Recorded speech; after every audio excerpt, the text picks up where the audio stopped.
Bem-vindos ao Igualdade em Foco, o podcast da Câmara Municipal do Montijo. Eu sou Ana Ribeiro. No dia 30 de julho assinala-se o Dia Mundial contra o Tráfico de Pessoas, uma data criada pelas Nações Unidas para lutar por um crime que continua a afetar milhões de pessoas em todo o mundo, incluindo Portugal.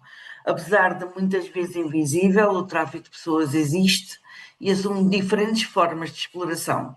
Para nos ajudar a compreender melhor esta realidade e perceber como todas e todos podemos contribuir para a sua prevenção, recebemos hoje o Dr. Rui Osório, coordenador de investigação criminal da Unidade Nacional contra o Terrorismo.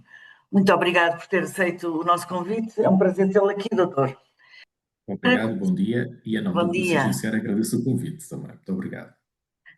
Para começarmos, o que é exatamente o tráfico de pessoas? O tráfico de pessoas, antes de mais, temos que encará-lo como um verdadeiro crime que é, portanto, definido na lei, e não querendo aqui entrar em grandes divagações de ordem jurídica, mas é um crime contra a liberdade pessoal das pessoas, é um crime que coisifica a pessoa, portanto, torna a pessoa como uma coisa, portanto, é esse o foco do crime do tráfico de pessoas. E é um crime que às vezes tem muitas particularidades a nível de valoração de prova ou de investigação. Daí ser um crime muito difícil de investigar, requer algumas abordagens diferentes, uma abordagem à vítima muito centrada, uma abordagem na investigação muito centrada na vítima, não só para a proteger, mas como também, do ponto de vista da investigação criminal, fazer o papel da recolha de prova e da valoração dessa prova, para efetivamente termos uma acusação, para podermos prosseguir para a paragem da atividade criminosa dos criminosos. E é um crime que na legislação portuguesa está tipificado no seu artigo 160 e que vem há uma derivação do Protocolo de Palermo, portanto, que é o documento base das Nações Unidas do qual foi decalcado o crime do Código Penal, e é um crime bastante interessante na sua forma, e esse interesse depois também se reflete na própria investigação. Portanto, é um crime que abarca três pontos principais, portanto, a ação, o meio e os fins, portanto, é quem, não quero estar aqui a amassar os senhores espectadores com muita coisa, mas, portanto, é um crime que nós temos que fazer a quem oferecer, entregar, reportar, aliciar, transportar, alojar, acolher, portanto, é quem fizer isto tudo, para qual o objetivo, a exploração. Felizmente, ao longo dos anos, foi-se alargando o âmbito da exploração, do sexual para o laboral, e do laboral passou-se para a mendicidade, para a escravidão, extração de órgãos e outras atividades criminosas. Isto é muito importante porque aqui, ao longo dos anos, tal como as sociedades evoluem, as associações criminosas também evoluem no seu modo de operar e, efetivamente, foram conseguindo forçar ou coagir as pessoas a praticarem pequenos delitos ou grandes crimes. Isso aqui depende muito das circunstâncias, em prol dessa associação criminosa. Portanto, mas é um crime que quero deixar também vincado aqui, que é um crime difícil de prova, porque nós temos aqui três pontos essenciais, que são os meios e os fins. E os meios são difíceis e, portanto, tem que haver uma violência, o rapto, o ardil, a coação, o abuso de vulnerabilidade, a adaptação de vulnerabilidade e é um crime cuja prova é muito difícil, muito complicada. É um desafio para a Polícia Judiciária não só investigar, mas conseguirmos chegar ao fim da investigação e conseguirmos propor ao Ministério Público acusações. É esse o objetivo, peço desculpa interromper, é esse o objetivo da Unidade Nacional do Antiterrorismo? Não, a Unidade Nacional contra o Terrorismo tem três grandes blocos, portanto tem a parte contra o terrorismo, portanto, efetivamente, a parte da investigação contra o terrorismo, tem a parte do banditismo, associação criminosa, roubos com sequestros, raptos, roubos a bancos, etc. E depois tem uma parte que é da Associação da Migração Ilegal e Tráfico de Pessoas, portanto, do qual eu sou coordenador de uma das secções. E são competências que a Polícia Judiciária já tem há muito tempo, mas que, decorrente da extinção do Serviço de Estrangeiros e Fronteiras, portanto, ficou esta competência de investigação dos crimes de tráfico de pessoas e Auxílio à Imigração Ilegal ficaram só centralizados na Polícia Judiciária e nesta Unidade Nacional contra o Terrorismo. Portanto, são 3 valências grandes que esta unidade tem, sendo que a nível de trabalho, dependência ou de carga de trabalho, efetivamente o tráfico e o auxílio à migração ilegal acabam por ter um peso muito, muito importante na dinâmica da unidade. Muito bem. E atualmente a nossa realidade portuguesa, estamos perante um fenómeno que é raro ou é um crime que acontece com alguma, ou com mais frequência daquela que a gente imagina? Felizmente, ao longo dos anos, felizmente, por um lado, tem havido uma maior percepção da parte da sociedade e dos agentes da justiça, as polícias e os magistrados para este fenómeno barra crime. Não obstante, isto tem-se levantado, tem levado a que haja efetivamente um número crescente de investigações abertas. E temos uma realidade mas temos a nossa realidade portuguesa é muito, muito sui generis e é um bocadinho em contraponto com a realidade europeia, ou com a maioria dos países europeus. Em que sentido?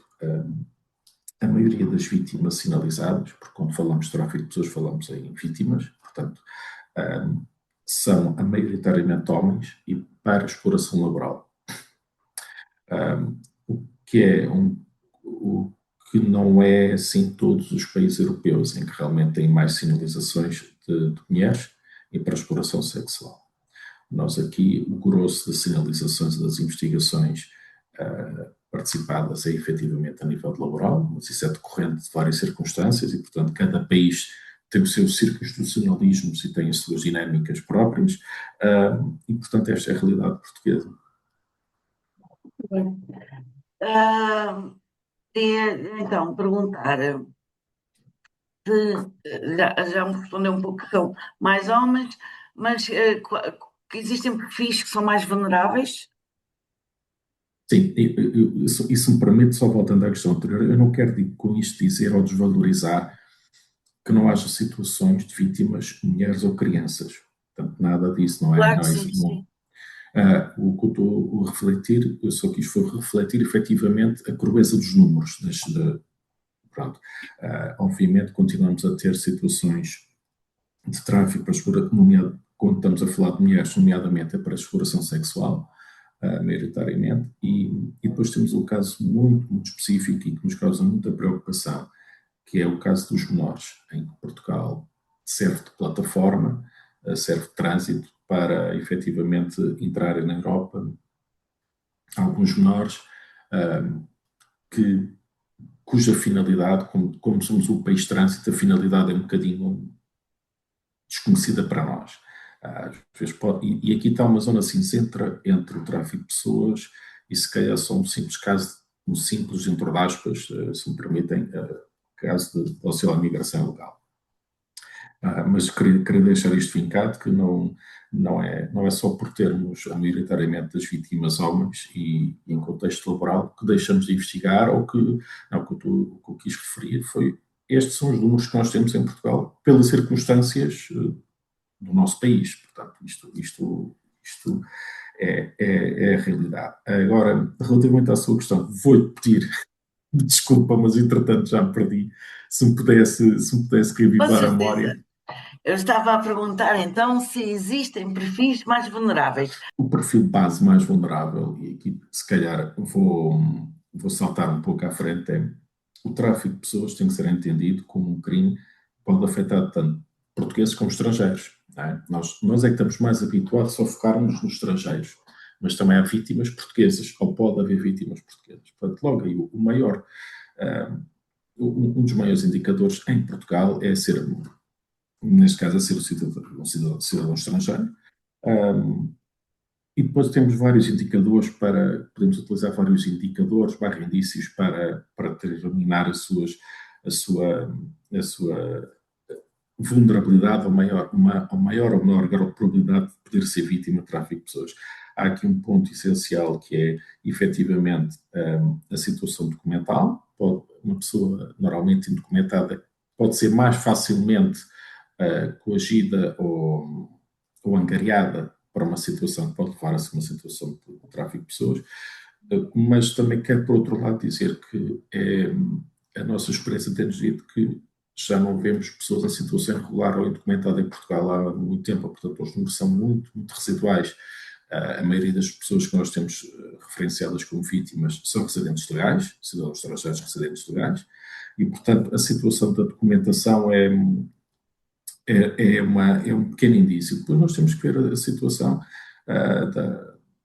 se a pessoa trabalha-se, como é que é a sua vida, como é que é, principalmente, aqui é muito importante, como é que foi feito o recrutamento para esta situação, se foi coagida, se foi vítima de um engano, de um ardil. Há aqui outra situação que eu queria chamar a atenção, normalmente associava-se ao tráfico de pessoas a pessoas que também não tinham nem o seu passaporte, nem o seu telemóvel. Atualmente já não é assim. A realidade tem-nos mostrado que a coação feita sobre as vítimas psicológica, a coação psicológica é de tal forma forte que as pessoas, mesmo tendo o seu documento de identificação e o seu passaporte, e teoricamente podendo ter acesso a escapar-se daquela situação, não o fazem pela coação de que são vítimas, a coação psicológica, ou sobre si, ou sobre as suas famílias no país de origem. Isto depois levanta aqui, do ponto de vista da investigação, também levanta novos desafios, que é podermos trabalhar, ou podermos ter esta noção de que as pessoas, efetivamente, não conseguem fugir deste esquema de exploração, muitas vezes porque não só estão em pagamento de dívidas, estão em permanente pagamento de dívidas, como a sua família no país de origem também está a ser coagida, e portanto há aqui uma dificuldade acrescida para estas pessoas conseguirem sair deste ciclo. Depois normalmente temos a idade, no caso dos menores, efetivamente, a idade é muito preocupante, porque quando são crianças muito pequenas, 5, 6 anos, normalmente em trânsito, são crianças que se expressam mal, muitas vezes nem falam português, e portanto a dificuldade de conseguirmos seriar os indícios é muito maior. Coisa que já não acontece com jovens ali na adolescência, que já conseguem ter uma noção mais clara do que é certo e errado e conseguem comunicar com a polícia. Temos efetivamente depois o maior grosso é efetivamente a parte laboral. Há uma forte componente de homens no contexto da agricultura e aos serviços, em que realmente é o grosso das vítimas sinalizadas. Muitas vezes são-lhes vendidos sonhos, se me permite essa expressão. Portanto, no tráfico de pessoas isto é muito comum, e as redes criminosas ganham disto, que é a venda do sonho do Eldorado europeu, do Eldorado dos países ocidentais, não é? E com isto acarreta aqui que eu chamo uma deslocalização da situação de pobreza das pessoas, que acaba por ser uma duplicação, porque a vítima e a família da vítima vende tudo ou quase tudo o que tem no seu país de origem para poder pagar a viagem ou direta ou por várias escalas ou por vários países, por várias rotas, para depois a pessoa chegar aqui e continuar a ser explorada e estar continuamente num ciclo de pobreza a pagar as dívidas dessa viagem e também as dívidas da família. E, portanto, é indissociável falarmos do tráfico de pessoas, de redes criminosas bem montadas e principalmente de uma situação de vulnerabilidade em que as vítimas são colocadas e que entram num ciclo, direi, vicioso, no sentido de que é um ciclo difícil de saírem da pobreza, de darem um salto, e muitas vezes e aqui queria também deixar aqui uma pequena nota, muitas vezes as pessoas, estas vítimas, são coagidas, enganadas por pessoas da própria comunidade que já cá estão há mais tempo. Portanto, é como se os primeiros elementos que chegaram de uma certa comunidade conseguiram-se enquadrar, montar a sua estrutura, e depois, infelizmente, o que nós temos visto é que há uma exploração dos próprios compatriotas, dos seus conterrâneos. Portanto, isto é um ciclo enfim, difícil também de sair, porque as pessoas, depois as vítimas, sentem-se mais protegidas, é óbvio, na sua própria cultura, com os seus próprios, na sua língua, nas suas comunidades, e ao mesmo tempo também, se tiverem a sensação que estão a ser exploradas, é difícil serem, porque também não se sentem, como não se sentem integradas, e como não sentem, e sentem que há um afastamento do país real, de Portugal, e sentem-se mais protegidas na sua comunidade, Tem é que difícil sair ser, é para. difícil. É O vosso difícil. trabalho também é muito complicado, eu já percebi, não só não identificar a vítima, como depois como é que vocês fazem para auxiliá-la? Pois, aqui eu queria deixar aqui uma palavra de agradecimento especial às equipas multidisciplinares, à APF, pelo trabalho incansável que tem feito na sensibilização de vítimas e na ajuda que dão à polícia, às autoridades da justiça, aos vários atores, para a proteção da vítima. Portanto, quando falamos de tráfico, tem que haver toda a ação é centrada na vítima, para dois caminhos, para a sua proteção e para a recolha de prova. Porque, embora nos custe esta segunda parte, do ponto de vista que possa parecer um pouco pragmático, nós temos que pensar que temos de ter sempre prova, que é para podermos acusar aquelas pessoas que estão a explorar outras pessoas. E, ao mesmo tempo, precisamos daquelas pessoas que estejam protegidas e minimamente integradas para nos poderem dar o seu testemunho e falar do que é que aconteceu. E é neste equilíbrio permanente que a investigação do tráfico de pessoas se baseia. E isto requer, do ponto de vista da estrutura da polícia e do investigador, principalmente muita sensibilidade, portanto, não estamos, requer que a vítima, uma abordagem completamente diferente na sua inquirição, na sua tomada de declarações, um contacto permanente com as equipas multidisciplinares, porque no sentido de providenciar uma casa segura para a vítima, e depois dessa casa segura providenciar também o período de reflexão e que e depois o seu projeto de vida e com este projeto de vida haja efetivamente uma integração para depois poder, mais tarde, acrescentar alguma coisa ao que já falou e podermos assim carregar mais prova para o inquérito para conseguirmos sustentar uma acusação mais forte. Portanto, é muito, e também é muito dinâmica a investigação do tráfico de pessoas e ao mesmo tempo é muito dependente das situações culturais de cada nacionalidade de vítimas, quando estamos a falar de vítimas estrangeiras, não é? Portanto, cada grupo de nacionalidade, cada nacionalidade ou cada grupo de nacionalidades tem suas particularidades culturais e que nós temos que nos adaptar e tentar fazer o melhor, não é?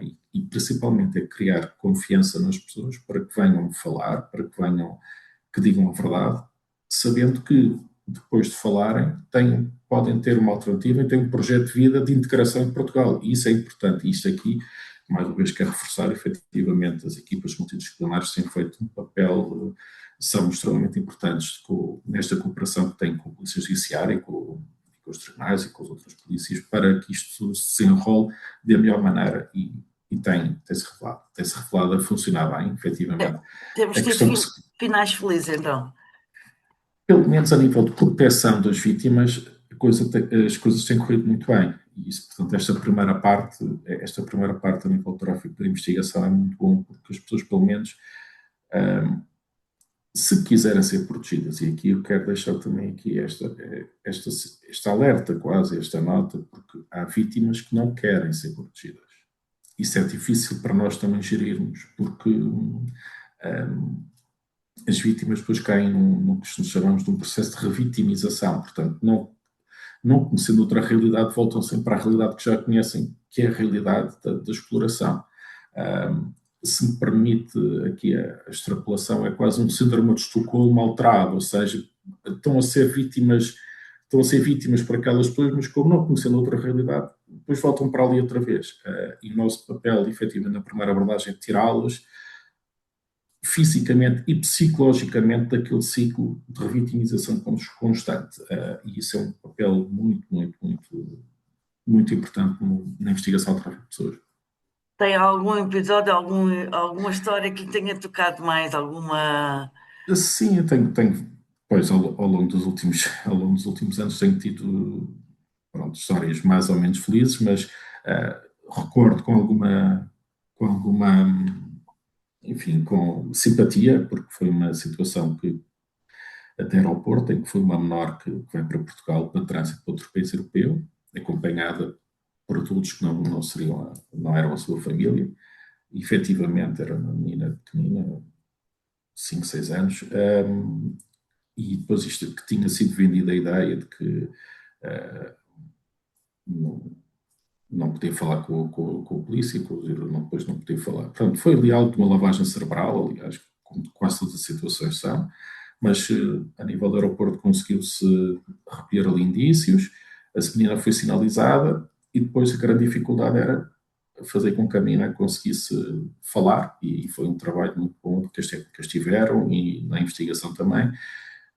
Fomos falar várias vezes com a menina, vamos brinquedos, fazemos conversas não formais, portanto o mais informal possível, até que depois ela, a menina, conseguiu ir dizendo as coisas da sua história e foi positivo porque pelo menos a menina estava bem instalada, cresceu, está integrada e a parte depois do processo, efetivamente, essa parte depois ficou para segundo plano, porque o que nós queríamos era ali a parte, quando estamos a falar de menores é difícil a sua gestão, porque são pessoas muito, muito vulneráveis, não é? E, portanto, essa foi uma situação que eu recordo com alguma simpatia. E depois, por outro lado, também tenho situações normalmente ligadas ao tráfico sexual que, efetivamente, e mulheres que infelizmente não conseguem sair do ciclo, não é? Embora possam, uma primeira fase, até falarem, nomeadamente informalmente, sobre a sua situação, depois não conseguem sair e isso é muito difícil de gerir, porque nós sabemos o grau de exploração que as pessoas estão a ser feitas. Eu lembro várias que aquelas mulheres eram obrigadas a ser, pronto, eram literalmente exploradas para efeitos de exploração, para sexo, ganhando, cobrando valores irrisórios por cada ato sexual, chegando a fazer 600 euros por dia, portanto são dezenas de clientes e não conseguem sair daquele ciclo. Isso, para os investigadores, também foi difícil, porque não conseguimos fazê-la ver, ou fazê-las ver que há aqui outro caminho, há aqui outra possibilidade.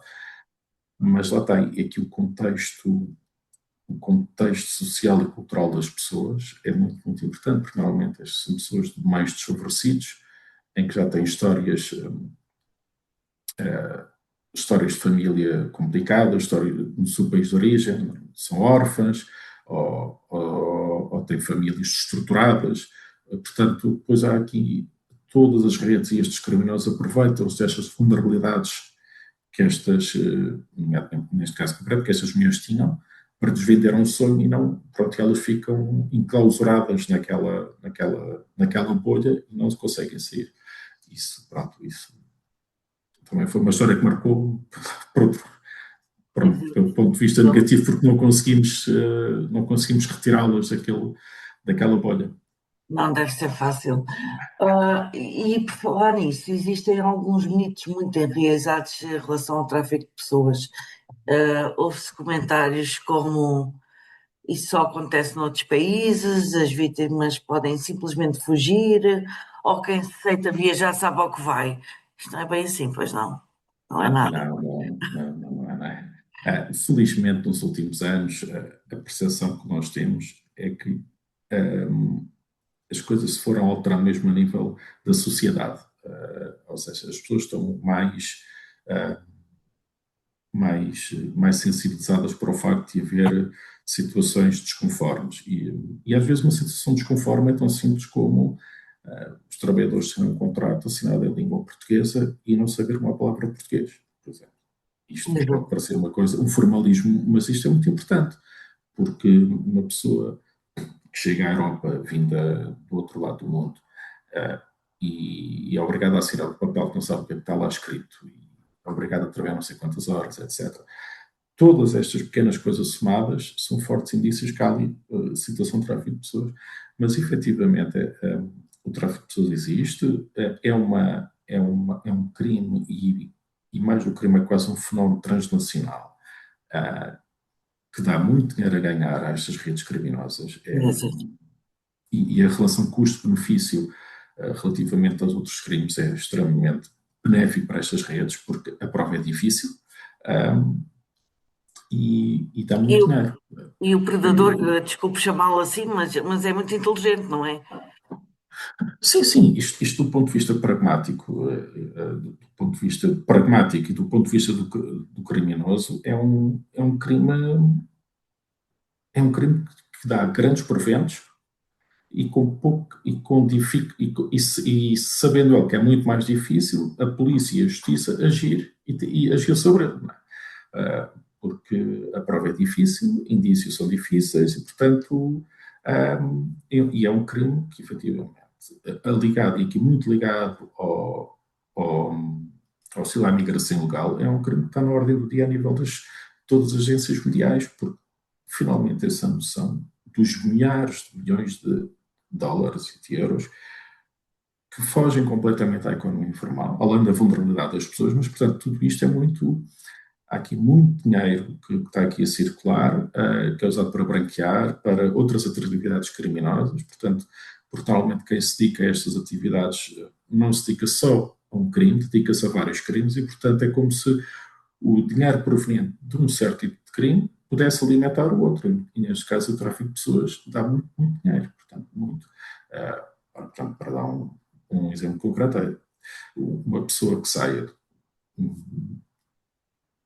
que venha de forma ilegal para a Europa ou por via dos países subsaarianos ou do Indostral, tem que atravessar não sei quantos países. E todas aquelas várias passagens custam dinheiro à pessoa. É Não. dinheiro, é dinheiro que a pessoa tem que pagar à rede. E esse dinheiro é pago ou pela feita no país de origem ou pelo trabalho, pela exploração que vai ser alvo durante algum tempo ali para ganhar dinheiro para a próxima etapa. Portanto, é muito complicado gerir isto também, porque há muito dinheiro envolvido e também há aqui uma outra situação, quer dizer, depois temos aqui a segunda parte, que é efetivamente conseguirmos ir atrás do dinheiro, conseguirmos ir buscar os proventos, porque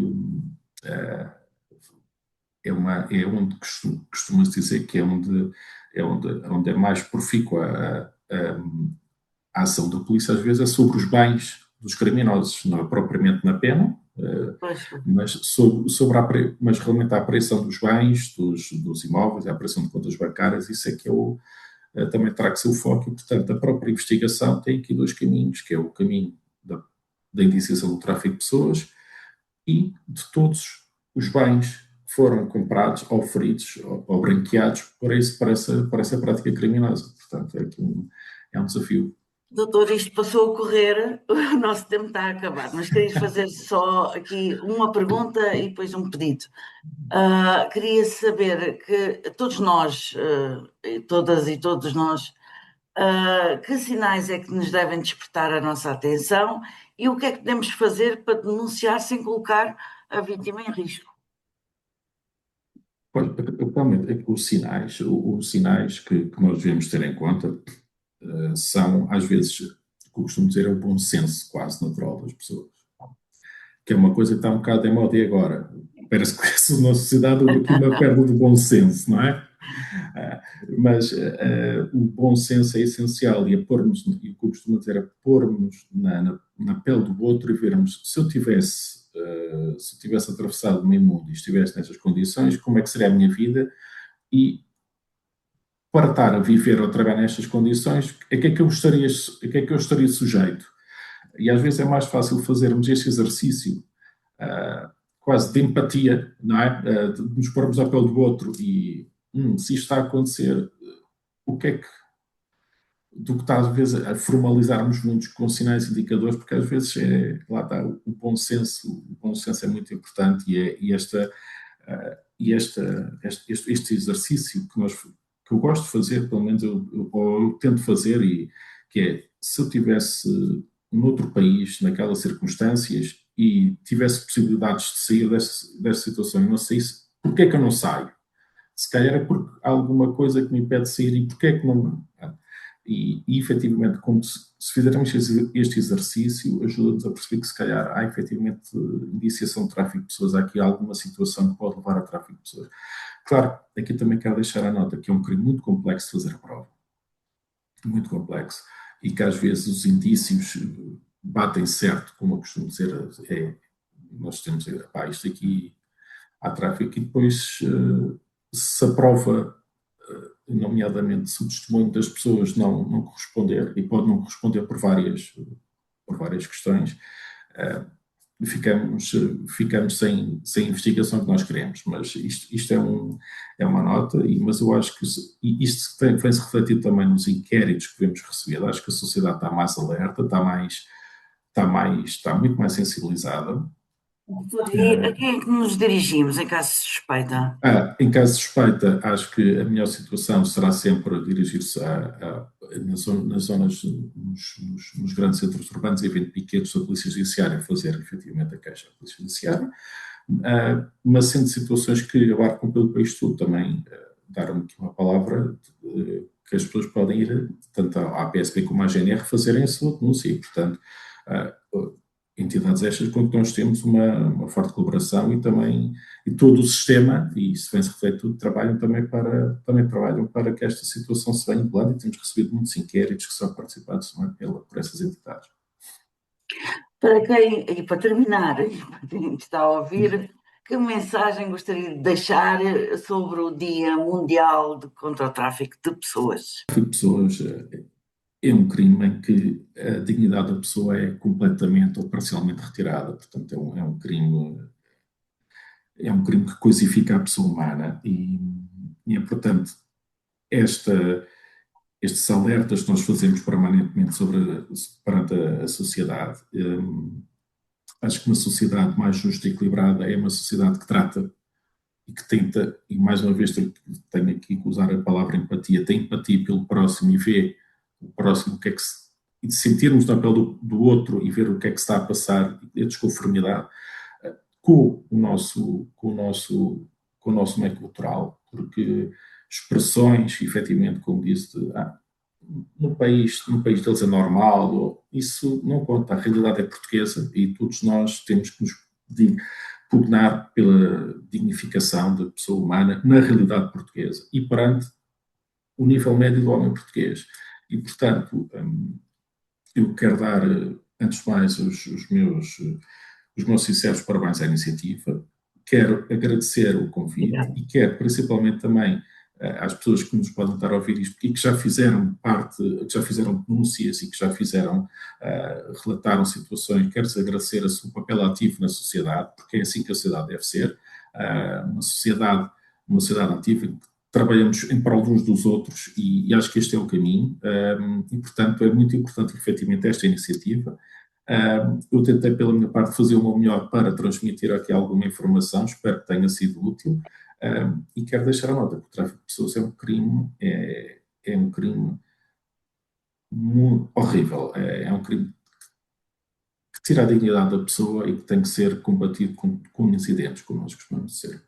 Doutor, muito obrigada pela sua presença. Eu que agradeço. Foi um prazer estar a conversar consigo. Aos nossos ouvintes eu também agradeço por terem estado connosco.